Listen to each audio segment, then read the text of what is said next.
From the streets of stability, a Birmingham man is proof that second chances can change everything. He went from sleeping on a park bench to new beginnings with the help of faith and his community. But before ABC 3340 Cynthia Gould shares his journey, let's ask you, what's the best way to reduce homelessness? Go ahead and scan the QR code right there on your screen to go ahead and vote. Rochelle Hatcher used to be here, sleeping wherever he could, scrounging for food, broken, homeless, without hope. Were you afraid? Yes, ma'am. I was afraid, especially when you try to lay down and sleep on a sidewalk or in a park, on a bench. I mean, that fear is always there. Hatcher explains he landed on the streets after his life spiraled out of control. I buried both my parents about 8 months apart back in 2020. And my slippery slope started then. Then a car accident left him learning to walk again and out of work as an electrician. Just started drinking and then started using substance, drugs, and leaning on my own understanding instead of leaning toward God. After one cold night sleeping at the Jimmy Hill Mission, Hatcher decided to change course and applied for the mission's Reclaiming Hope program. We talked inside the chapel where his cot was that night. My cot was actually right here that night. I was right here, and I'm so glad we're having this interview here. When I came through that gate, I was broken. I was broken spiritually, mentally, and emotion. I was just broken, and I was tired. I was tired of living like that.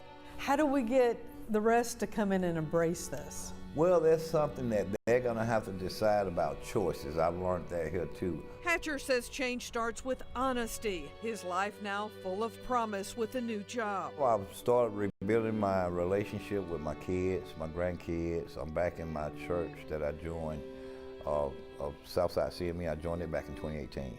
I'm back attending it. I'm back picking up my grandkids. God bless me, I was able to purchase a vehicle. So your family's obviously happy to have you back, right? Yes, ma'am, especially my granddaughters. They pawpaw, they love it pawpaw.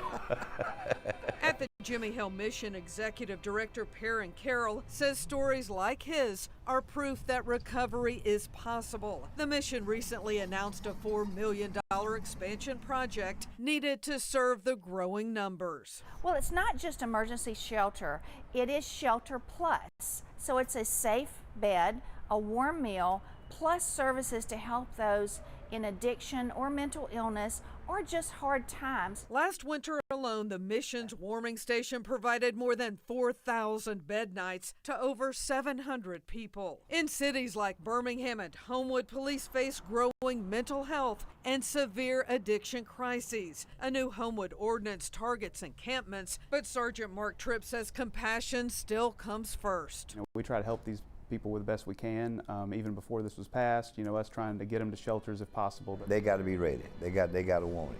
Hatcher urges the public to continue reaching out with help while acknowledging some homeless people have what he calls bad spirits because many on the streets, he says, are just like he was, struggling after losing a job or housing. A lot of times people look down on a person on the streets, but they really don't know the background why they're on the streets.